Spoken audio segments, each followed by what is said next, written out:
Reese On The Radio, Whack FM. All right, ladies, buckle up. It's showtime.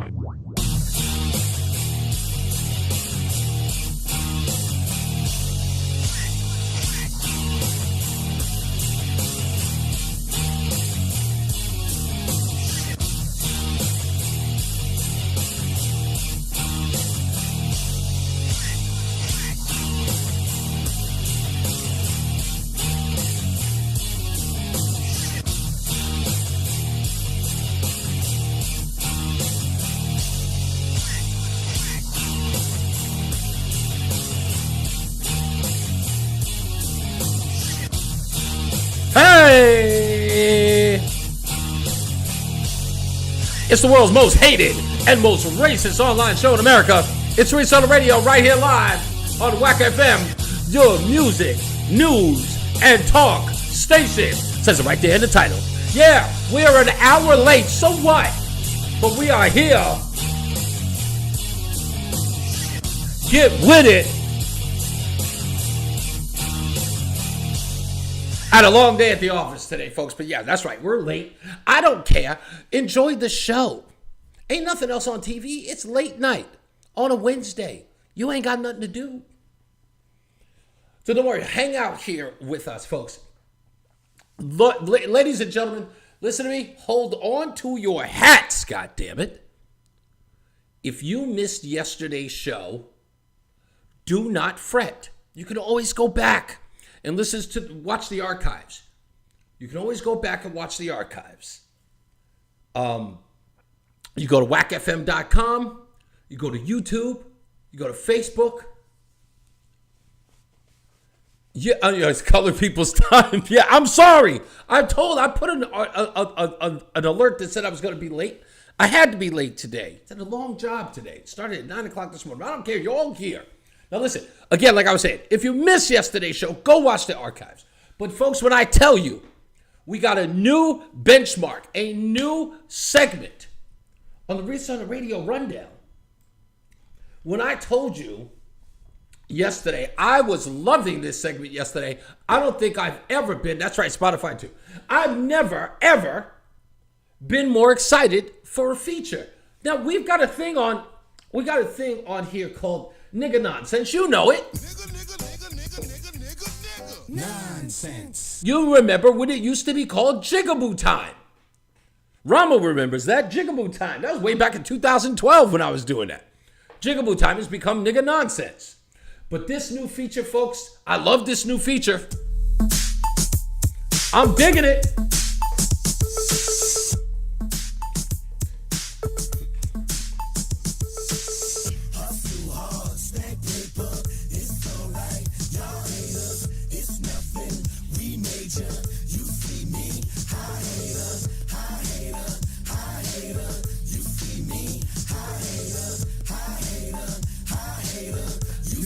Me, hi hater. Yeah, hi hater. Well, guess what? The kid from yesterday, he's back. He's got a whole new groove. He's a volunteer snitch. You are gonna love this. Let's go. Let's check in with him now. My partner just called me. Man, I don't know how these police be knowing my every move. I told him. I'm telling them all your moves. It ain't a mother week go by. I don't go down there to that police station for several hours and tell them what my people out here doing. Do you hear me? I'm down there 2 or 3 hours eating donuts, drinking coffee, dapping it up, doing whatever, being nosy, looking through cold cases files.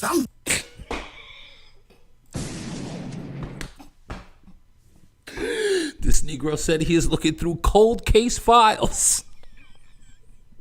He is volunteers snitching. He is going down to the precinct, dapping it up, having coffee, eating donuts, and looking through cold case files.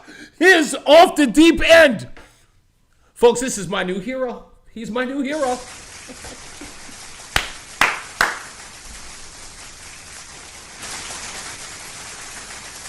Listen to me, ladies and gentlemen. Give this man his mother effing props before he snitches on you. Doing I'm finna change what's going on in these streets. Yeah, I'm gonna change it.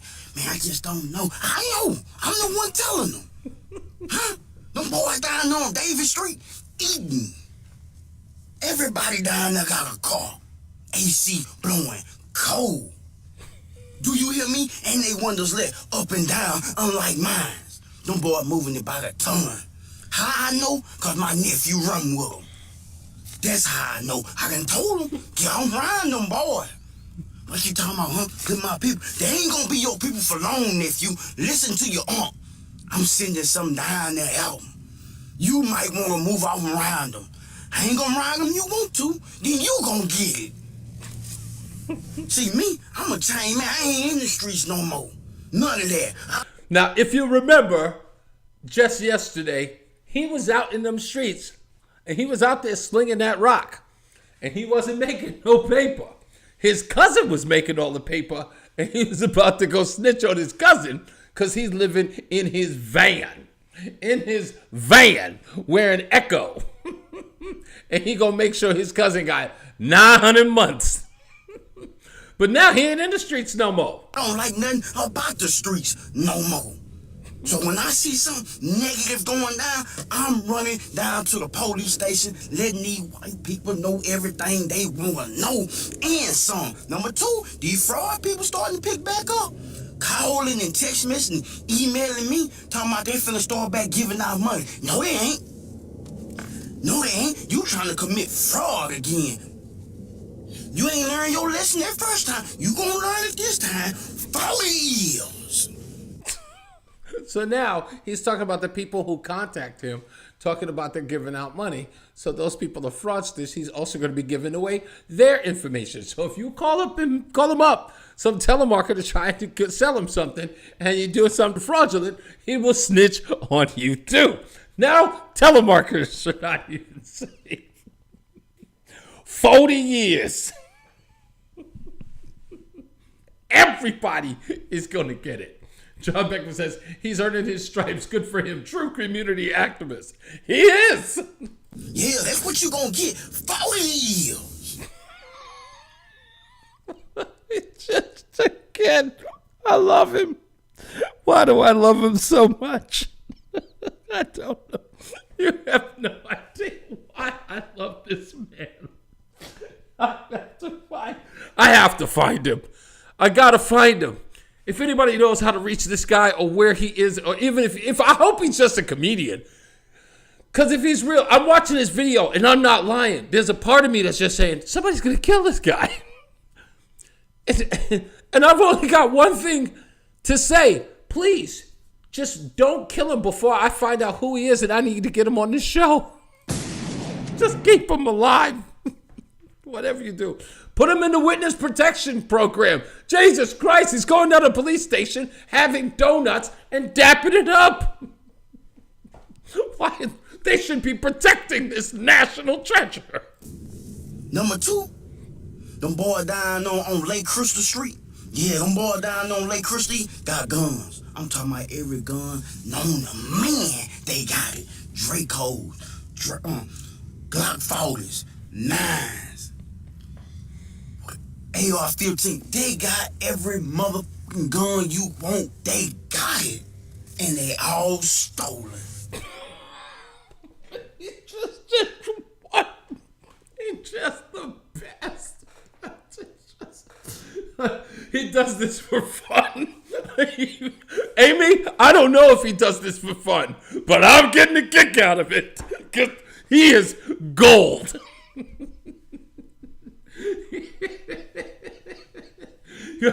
He is the antithesis of a confidential informant. He completely removes confidential. Wait a minute, but this gets better. It gets better.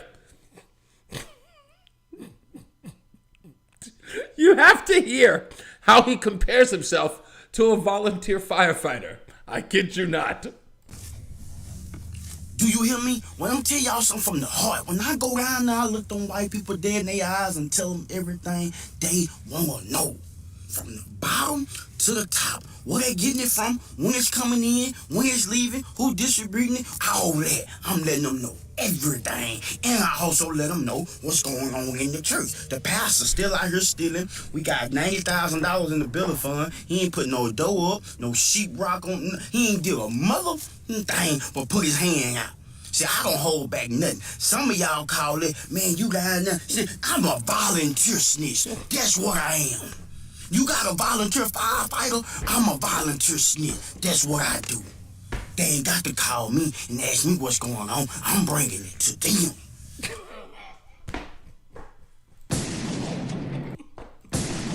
Oh, just applaud him.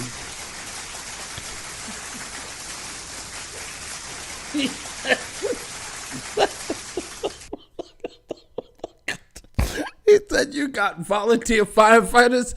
I'm a volunteer snitch.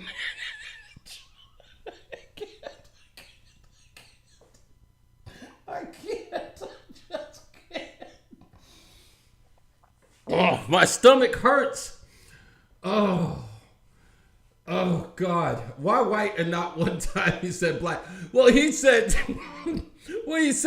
he believes that, well, he says that the police officers down where he is are all white. But he said he got on there and tilted on white people. He said, I hope that he can come to Jay's party. They would love to have him. He is the best thing to happen to me. You have no idea. He is the best thing. Oh, I can't get enough of dude.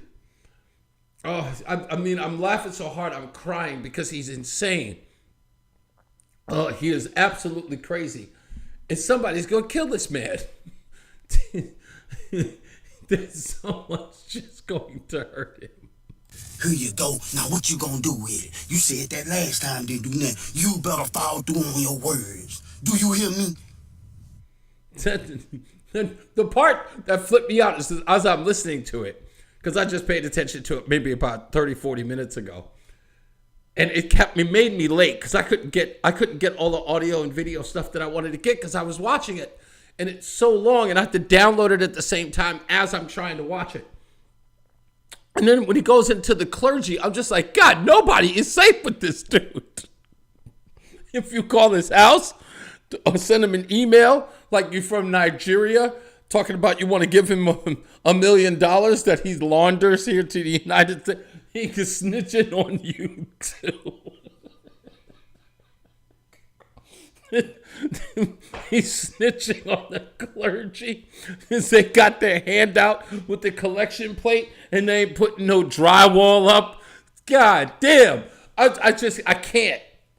He is the absolute, he's the absolute best. And he is the best. I just got to say hi. Hi, hater. I love you. You're my favorite.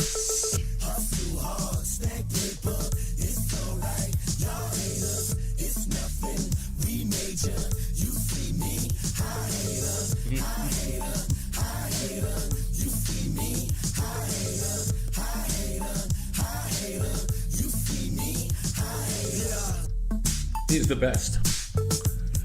All right. Absolutely fantastic. So for those of you who do know, LeBron James got into a lot of controversy over the meme. We talked about it yesterday. This was the post that he put out on his Twitter. So, of course, it's the Spider-Man meme where they're all pointing at each other. COVID, cold, and flu. And apparently, Kareem Abdul-Jabbar, who has become everybody's favorite Negro activist now, is running around criticizing everybody who's not a liberal. He is now supposed to be the sage of society, Kareem Abdul-Jabbar. It's the reason why I don't even think about Kareem Abdul-Jabbar. I just wish he'd knock it off. I don't care what article he's written in the New Yorker or Sports Illustrated or whatever rag they allow him to spew his nonsense. So people have been giving Kareem Abdul-Jabbar all of this credit for him going after LeBron James and putting up this post saying that LeBron James was irresponsible. Well, LeBron was asked about it after the game yesterday, and they asked him to respond to Kareem Abdul-Jabbar. LeBron finally decided to do something smart, not respond to Kareem Abdul-Jabbar and actually be thoughtful in his answer to this meme. Hey, LeBron, stepping away from the game tonight, Kareem Abdul-Jabbar had an essay this week that I'm sure you saw that was critical of your Instagram post, the meme, the Spider-Man meme about COVID. I wondered if you had a response to what Kareem had said, or if you wanted to clarify what you were trying to say with that post. No, I don't have a response to Kareem at all. And if you saw the post and you read the tag, you literally honestly asking, help me out. Help me kind of figure it all out. While we're all trying to figure this pandemic out, we're all trying to figure out COVID and, the new strand. And, and the flu, I think people forgot about the flu. People literally forgot about the flu during these times. That's still going around. It's flu season. So people have forgot about the flu. People have forgot about common colds. That happens, especially with a lot of our kids that's in school. My daughter is in first grade, so a lot of these kids are getting common colds and getting the flu. But no, I don't have any response to Kareem. So he's smart. I don't have a response to Kareem. Who gives a crap what Kareem has to say? It's Kareem's opinion. Go ahead, keep it moving. But he's right. LeBron is right. And as I always say, a broken clock is right twice a day. And this is his twice a day. People have forgotten about the flu. There's been no conversation about the common cold or the flu. It's only been COVID, COVID, COVID. And the media's obsession with COVID. That's what they're obsessed with. So I'm glad that he said something, because there is something to be said about what's going on and LeBron James' confusion. Because, folks, I'm a little confused too.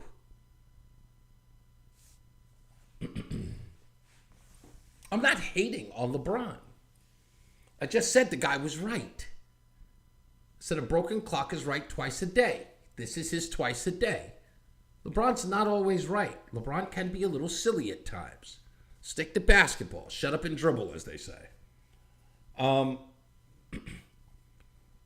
But you got to admit, folks, something is going on, and something is rotten in Denmark. What is rotten in Denmark? I'll tell you what's rotten in Denmark. Let me see if I still have it here. Yeah, there you go. There's this one. What I would say is I'm going to shut down the virus, not the country. I'm not going to shut down the country. I'm going to shut down the virus. I'm going to shut down the virus. I'm going to shut down the virus. I'll shut down the virus, not the economy. Well, I'm going to shut down the virus. Once we shut down the virus, I'm going to shut down the virus. I'm going to shut down the virus. I'm not going to shut down the country, but I'm going to shut down the virus.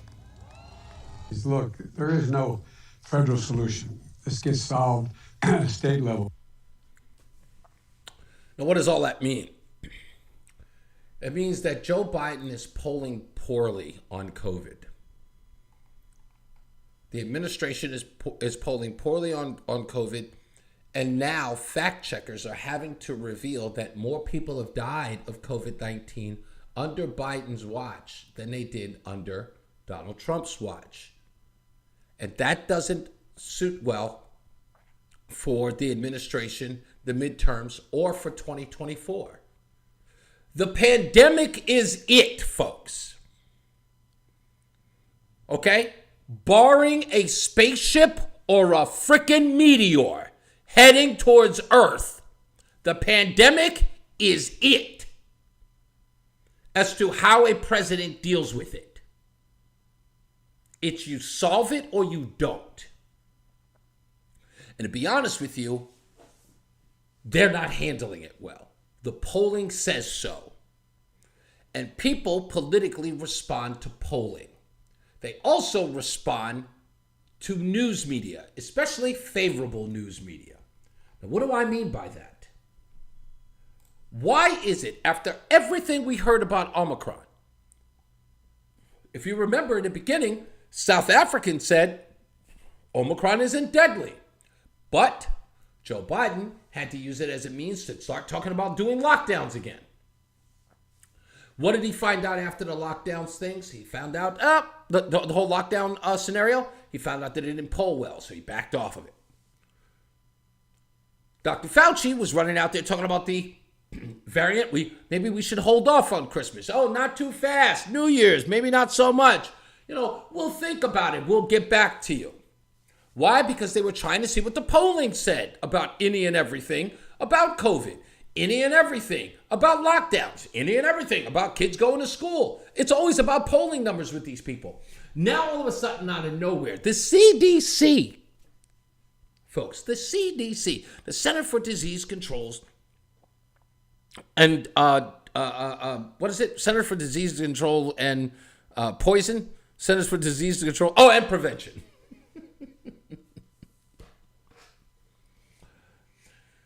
We found out that these people are nothing more than a bunch of freaking bureaucrats. We played video here where they were asked how many people are at the CDC buildings. The CDC director couldn't tell you. The woman in charge can't tell you how many people are working in her building. We played that video right here. Right? We also found out that Randy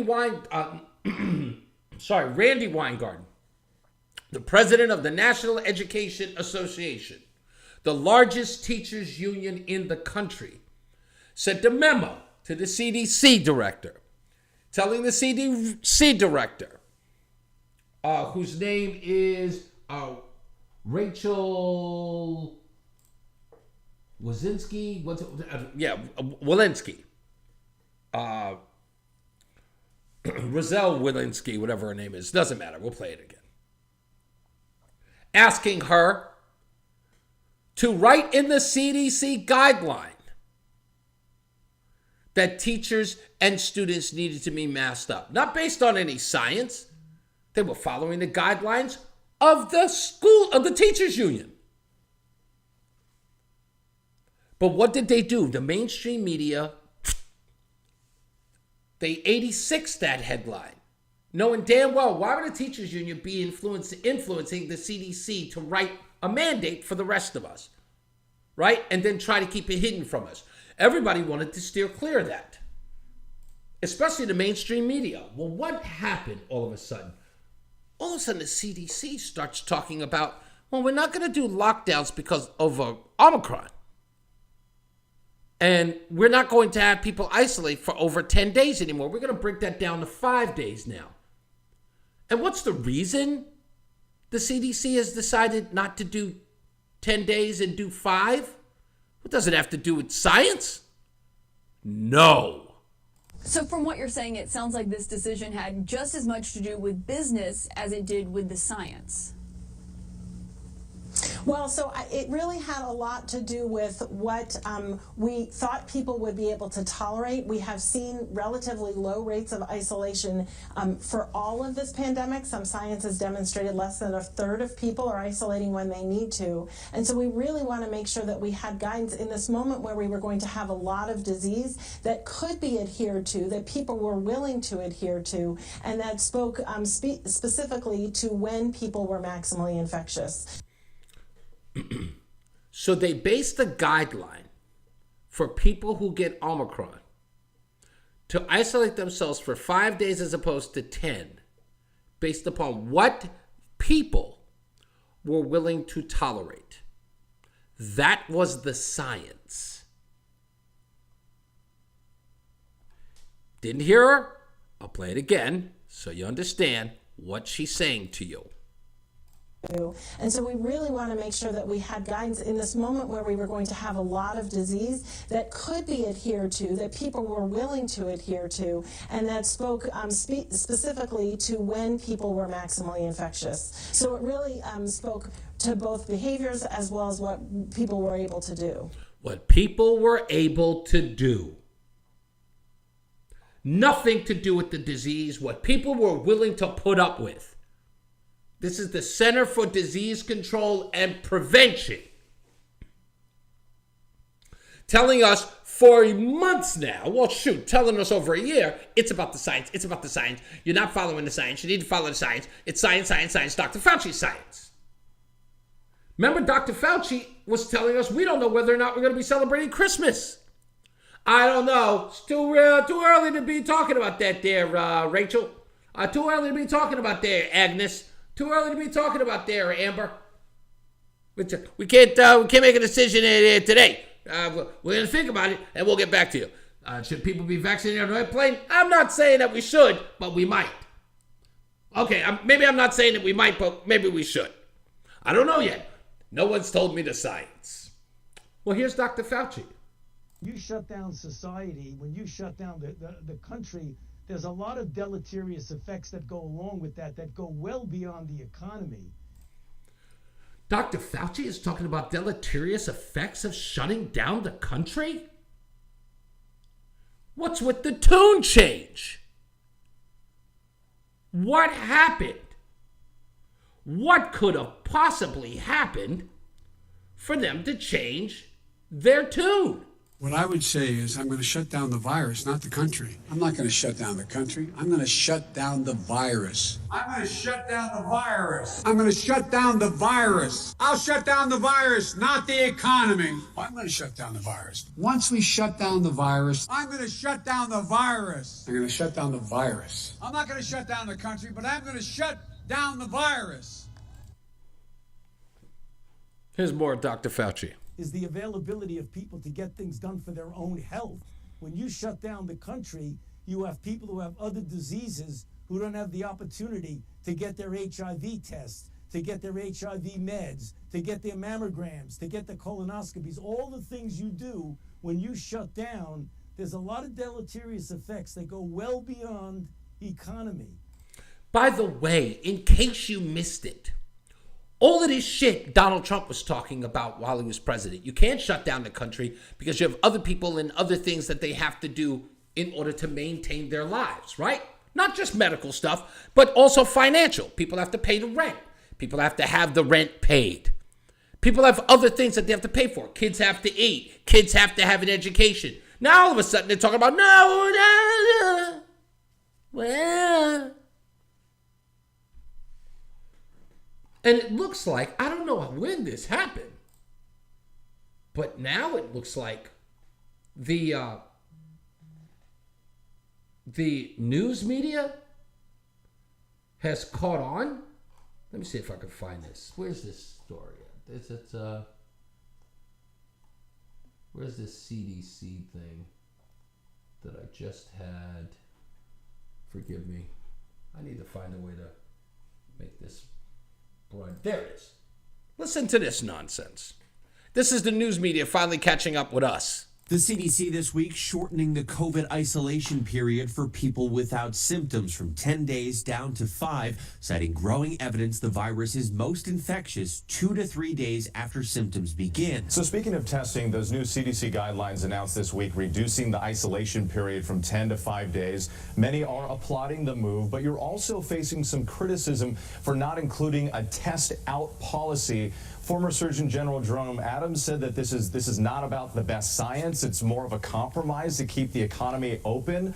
Why didn't you include a testing component? But we begin this morning with a record number of new COVID cases and controversy over the CDC's COVID response, which cuts by half the number of days infected people have to quarantine from 10 to 5. And as soon as they show no symptoms, the CDC says they're ready to rejoin everyone else. Yeah, what happened? What happened? Nothing about the science has changed. You're absolutely right, John Beckman.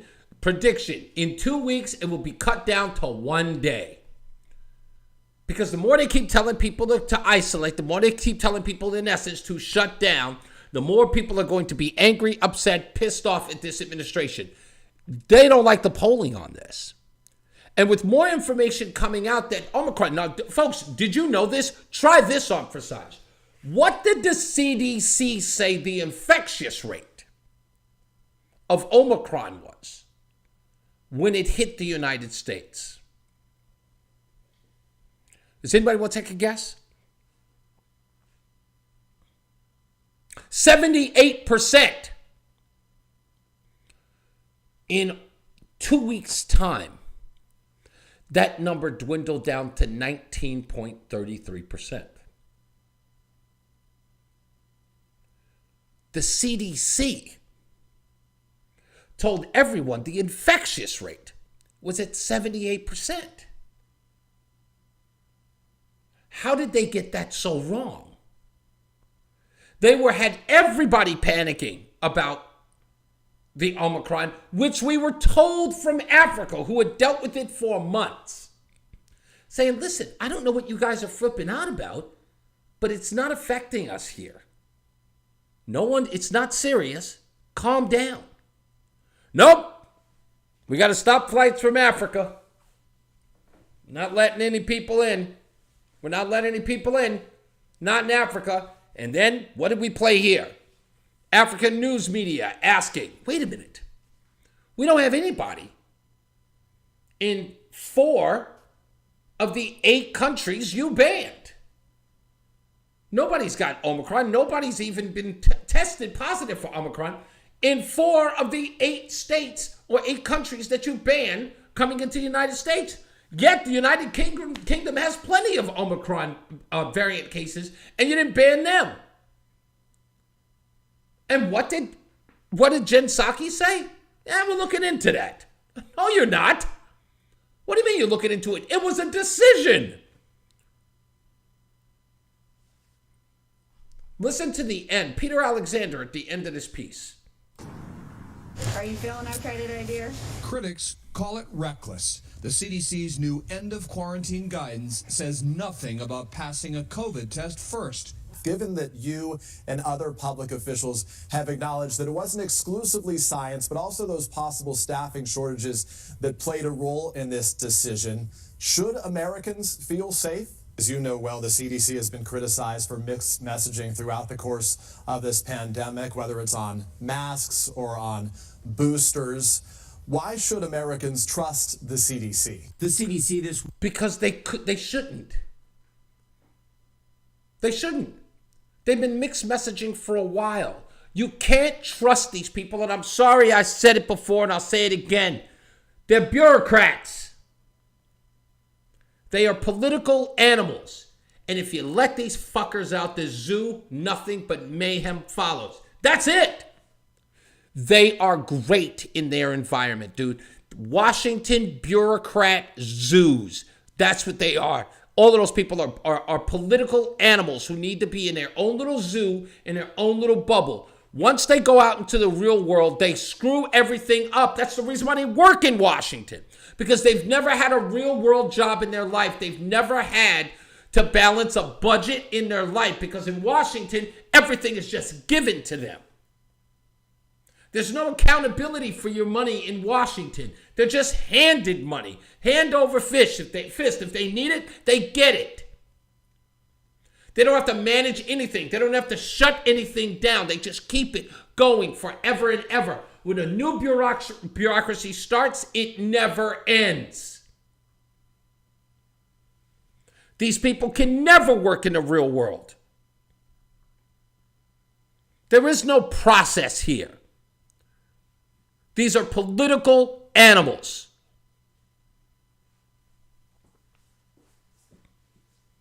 And I'm telling you, they need to close down the zoo.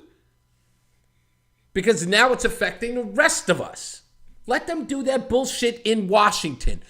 Keep that straight into Washington. Don't mess with us in our lives. Look, just to give you a clear example of how effed up they are, right? I'm going to show you how horrible this is. In fact, you know what? Does anybody remember? I know I'm probably not going to be able to find this now. But if anyone can tell me who was the CDC director, not the HHS director under the Obama administration.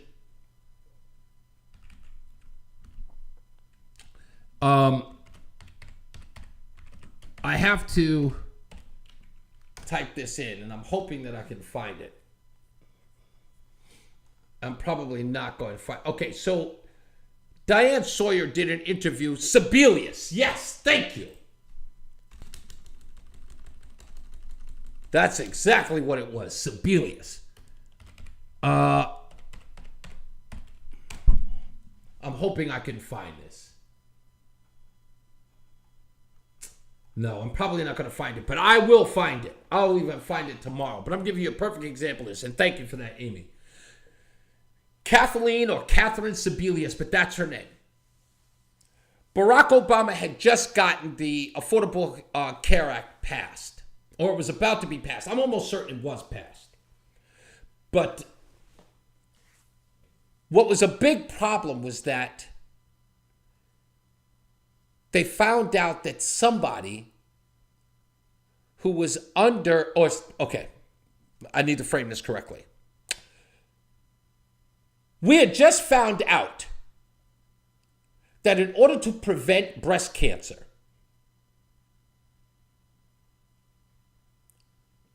that women should start early detection and early mammograms. Start at age 35. That had been established years before the Obama administration because there was a huge campaign by the Susan G. Komen Foundation. And they were trying to get women to look, we can beat breast cancer if we get early detection. That meant that women needed to start checking their breasts and get mammograms as early as age 36. Well, Kathleen Sebelius put out a memo that said that women should wait until they were in their 40s. And Diane Sawyer from ABC News, she was anchoring ABC News, found out about this. And she called Kathleen Sebelius onto the show to ask her why were they doing that. And the reason why was because it would affect the Affordable Care Act negatively. Because if more women were getting mammograms at a young age instead of a later age, right, the subsidizing of said breast cancer screening would affect it negatively. In other words, they wouldn't be able to subsidize every woman going to get their breast exam at age 35.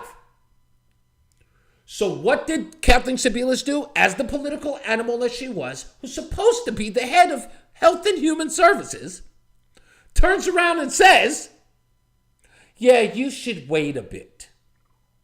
Wait until later. It was the most disgusting thing I'd ever seen in my life. And I'm almost Sebelius says, wait for breast exam.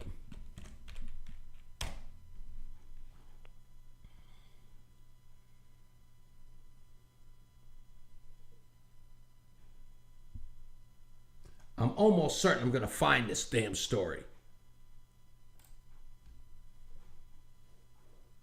But she was trying to get people, debate rages over new mammogram guidelines. I knew this story. Media coverage and confusions over the guidelines prompted by Kathleen Sebelius, the Secretary of Health and Human Services, to speak up. On November, the U.S. Preventative Service Task Force released new mammogram guidelines that no longer recommend early mammograms for all women under the age of 50 and said that women between 50 and 75 need mammograms only every 2 years instead of annually. Several doctors and industry groups reacted strongly against the new guidelines. The recommendation to change breast screening is a huge step backwards, said Marissa Weiss, a leading breast oncologist and founder and president of breastcancer.org. The American Cancer Society continues to recommend annual screening using mammograms and clinical breast examinations for all women beginning at the age of 40. I'm sorry, and I got that wrong, and I correct it now. Beginning at age 40. That's right. And she was saying that you shouldn't get them that early because, again, it was going to affect the Affordable Care Act, a.k.a. Obamacare. And she went out there and she said that. And the freaking breast cancer groups were like, what are you, nuts? That's the CDC. That's freaking Health and Human Services. Those people don't give a shit about science. It's never about what they say it's about. I remember hearing that story in my head just going, what? It didn't even make any sense to me.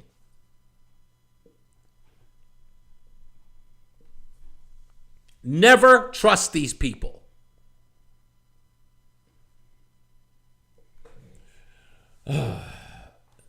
You're that Monday, Tuesday, Wednesday, Thursday, Friday quarterback. It just dawned on me. I'm waiting for you to be our next president of the United States. You are a problem solver. You're what we need in America. You're getting my vote. Should you decide to run for president, bro? Talk about a pressing. Well, yeah, indeed, Amy. That's what that is. And this one's for you, Keone. I don't want to be the president of the United States, dude, but I'm just saying. Look, you can't deny. You can't deny what I'm putting down here. You can't. These are all facts. The stories are there. They changed the guidelines. Why? Because it suits their needs. It's always, always about their bottom line. If anyone thinks this is about science and not about money, wake the F up. Good point, John. Good point. That's such a good point. Right now, this is Keone every time I say something. I'm just messaging Keone. I love you, bro. Anyway. Do I want to get into this now? I guess I should. Let me, I wanted to get into this story last night, but I didn't get a chance to. And I guess I can bring it up now. Yes, Nicole Hannah Jones is her name. Nicole Hannah Jones. This is the woman who wrote the 1619 Project. She is a writer for the New York Times, the old gray lady, the quote-unquote newspaper of record.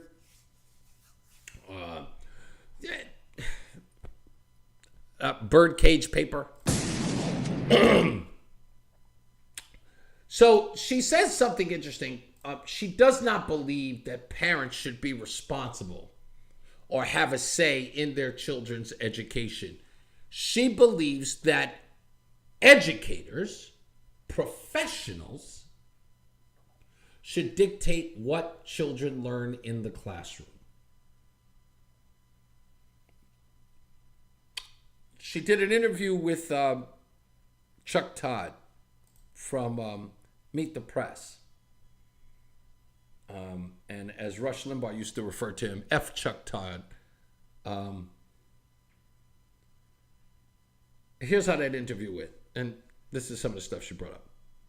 How do we get agreement on this, especially when, parents want to have a Virginia governor's race was arguably decided on the strength of how influential should parents be on curriculum. How do we do this? Well, I would say the governor's race in Virginia was decided based on the success of a right-wing propaganda campaign that told white parents that they needed to fight against their children being indoctrinated as being called racist. But that was a propaganda campaign. And there are a lot of black parents in Virginia. There are a lot of Latino parents in Virginia, and they were not being featured in that coverage. Okay, she's wrong. She said black parents weren't featured in that coverage. Trust me, they were. And black parents weren't down. They were not. Black parents wanted no part of CRT in the schools because they didn't want their children to be made to think that they were oppressed or they were less than. Not one black parent that I saw was sitting up there screaming about CRT. Not one of them. Not screaming in benefit. Most of them didn't even know what the F it was. And if I were to remember, there was no CRT being taught in the schools. So how could black people not be a part of a conversation that in essence didn't exist? A propaganda campaign that didn't exist. There were a lot of black parents who did want their kids to know a conversation about race. You mean in CRT that wasn't being taught? indoctrinated as being called racist, but that was a propaganda campaign. And there are a lot of Black parents in Virginia. There are a lot of Latino parents in Virginia, and they were not being featured in that coverage. And what they wanted for their kids' education, which is more teaching about race, more teaching about the history of racism, seemed to have fallen on deaf ears. So I think we should frame that question properly. And I don't really understand this idea that parents should decide what's being taught. I'm not a professional educator. I don't have a degree in social studies or science. We send our children to school because we want them to be taught by people who have an expertise in the subject area. And okay, we do. We want kids to be taught by teachers who are experts in the subject area. That subject being math, writing, reading, right? Physical education. That's absolutely. But she said something I found interesting here.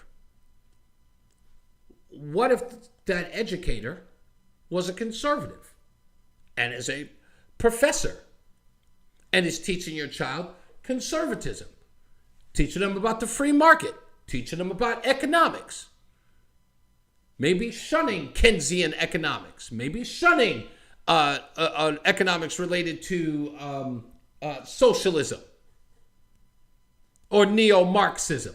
What if that teacher's doing against that? Oh, would you want parents to have a say then? I bet she would. She wants to be in the dark. Are we to think that Nicole Hannah Jones wants to be in the dark about what her kids are learning? that is not my job. When the governor or the candidate said that he didn't think parents should be deciding what's being taught in school, he was panned for that. But that's just the fact. And this idea, this is another idea. How stupid is this woman? I'll tell you how stupid. Anybody want to take a wild guess on who decides the curriculum on public schools across the country? Anybody? Anybody want to take a wild guess? Effing government. The schools don't make up curriculums. It's always government. It's always government. You want to know why? Because schools are funded by governments. Curriculums are dictated by governments, not by school boards, by governments. You can't just walk into the school and start teaching whatever it is that you want to teach them. It must be sanctioned by a body. This is why we send our children to school and don't homeschool, because these are the professional educators who have the expertise to teach. Now that's another thing. Did you hear that stupid ass comment? I've never seen anything so stupid. She says, that's why we send our kids to schools and we don't homeschool. Bitch, we do homeschool. It's actually an option. Who's we? That he didn't think parents should be deciding what's being taught in school. He was panned for that, but that's just the fact. This is why we send our children to school and don't homeschool. Is she just an idiot? That's why we can't send our kids to school and don't homeschool. Yes, we do. Plenty of parents do it. Because these are the professional educators who have the expertise to teach social studies, to teach history, to teach science, to teach literature. And I think we should leave that to the educators. Yes, you should have some say. But school is not about simply confirming our worldview. Schools should teach us to question. They should teach us how to think, not what to think. Said who? Said you? There's a reason why the 1619 project that Nicole here wrote is so panned by historians, because it is a bastardization and complete mock-up of world history, of American history. It's panned because every historian took our book and literally gutted it like a pig. Yeah. This woman doesn't know what she's talking about. She woke up one morning, decided to write the 1619 Project, and literally made shit up. And now she's revered by the likes of people over at NBC and Meet the Press and MSNBC as some sort of scholar. She's just some nigga bitch with red hair. At what age? And I wouldn't want my Is there child an age restriction in your mind? to a school. You know, there's this About teaching what? Teaching sort of when it comes to teaching our past. You know, there's this, and I think it's just coming basically through a racial lens. But there's this, you know, parents are saying, "Hey, don't make my kid feel guilty," and you know, and I know a parent of color is going, "What are you talking about? You know, I've got to teach reality." When do you do it, and how do you do it? Well, I think you should just think a little bit about your framing. You said parents, and then you said parents of color. So Right, the white parents and parents of color. White, You're, you know, right, fair white parents point. Yeah. are not representing. As a matter of fact, white parents are representing fewer than half of all public school parents, Right. and yet they have an outsized voice in this debate.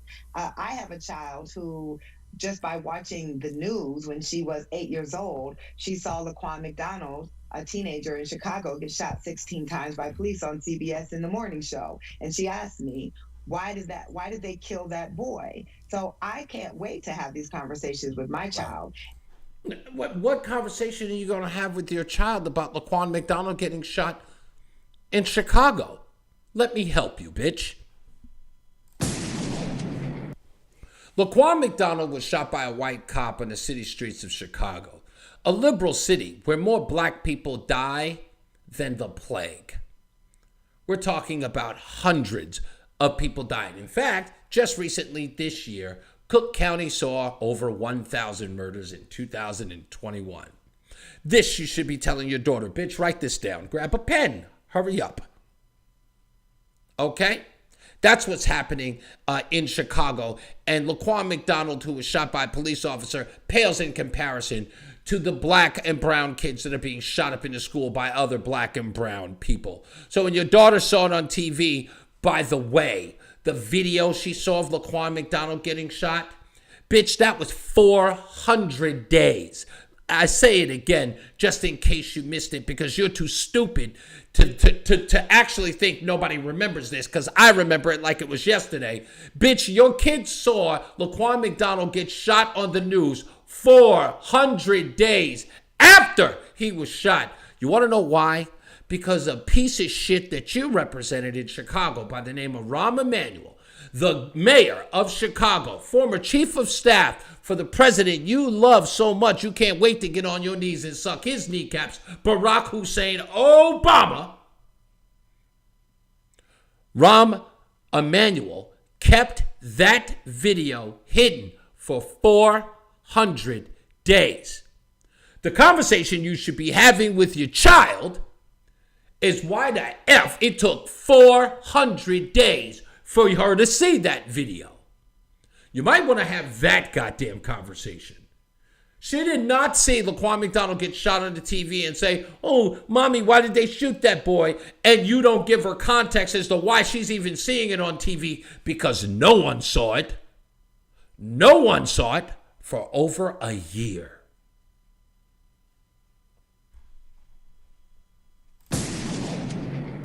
And I don't think that we should be asking what is the appropriate age. I think we should be asking what are the appropriate conversations at that age. Oh, I just gave you the appropriate conversation. Please. But our children are being raised in a racialized society. They are noticing things. They have questions.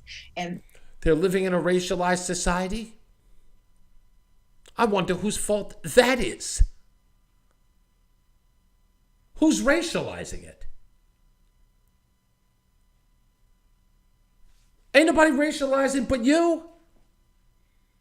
Everybody's a Karen. Everybody's an oppressor. Everybody's a victim. Please.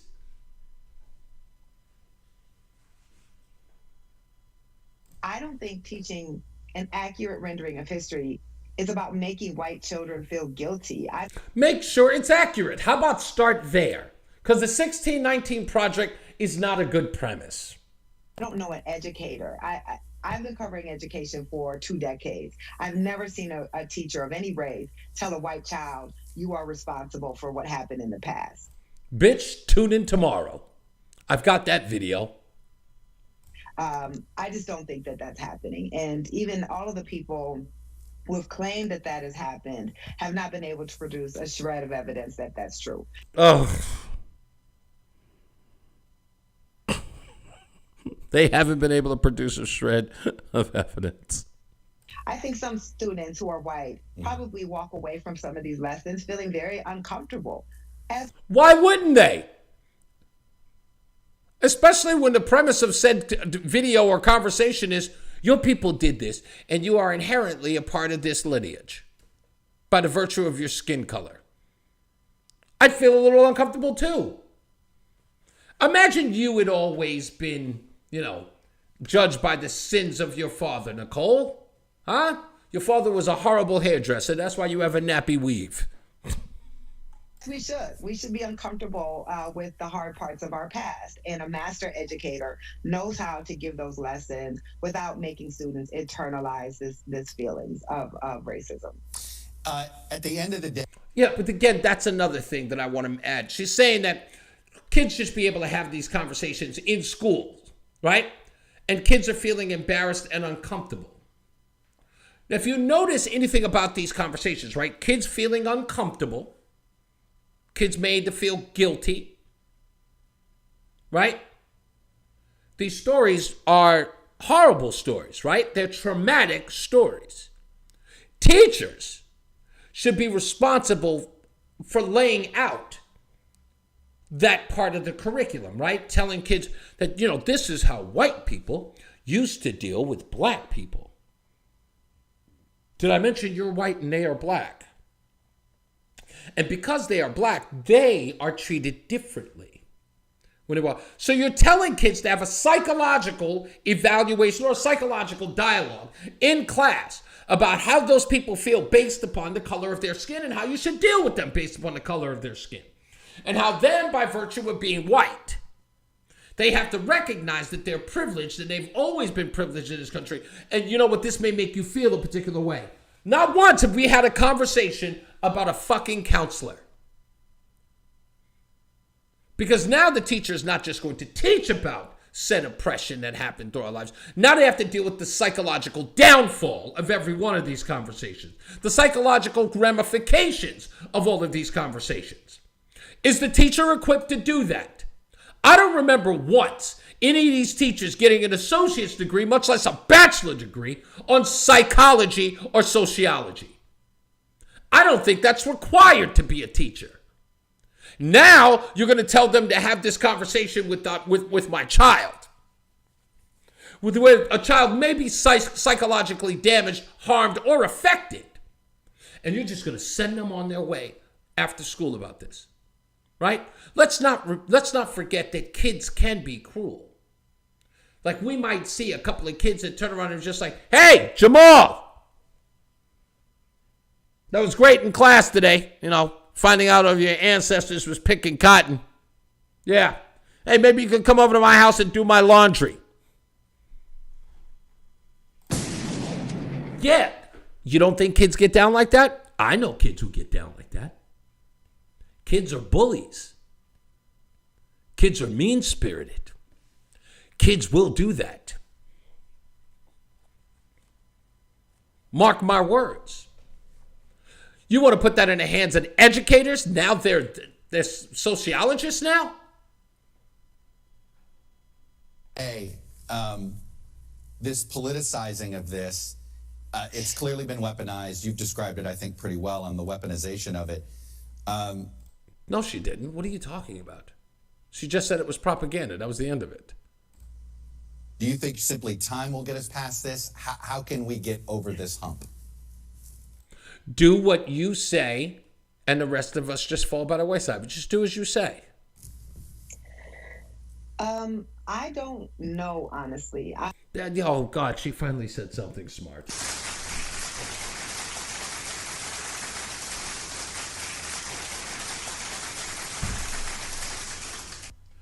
I didn't realize it, but I'm so sick of this bitch.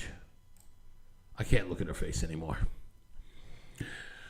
Keone said, when you said nappy ass hair, that would include wig, only Maxine Waters. Just curious because her hair's always straight. Thanks. I don't know. If a teacher is telling a white child today that it's their fault, what their grandparents and grandparents have done, then the teacher is wrong. Period. Just state the facts about America's history and the truth will always surface. Yeah, but exactly. There are ways to do that. And I agree with you, Keone. I learned about slavery in school. Okay. I learned about the Underground Railroad in school. I learned about Ida B. Wells in school. I learned about a lot of people within that time. And it was done in context. No one was having a conversation with me about white oppression, black oppression, blackness today, what I go through, without having asked me. I don't want a teacher coming into school telling a child what that child inherently goes through because of the color of their skin when they're not experiencing it. That's called, okay, I'm going to say something a little controversial here. Ghislaine Maxwell just got found guilty for doing exactly what you would be asking a teacher to do in this case. And that would be grooming. If a kid is going through school, not that he's blinded by it. In fact, let's even use that. If a kid is going through school, let's say he is blinded by the said racism and the atrocities that are happening in the world. A teacher comes in and starts talking about what a child is going through by virtue of his skin color. That he's not experiencing. She's taken it upon herself, or he's taken it upon himself, to tell the child what he is going through based upon the color of his skin. He's not experiencing that, but you're telling him he is. You are conditioning a child to think something's happening that he isn't experiencing. What the child does with that information, with his mind, and it's a mind of mush, right? He goes out there into the world and he starts inventing things based upon what he's been fed. This is steering. This is leading the witness. This is indoctrination. All of these things are bad.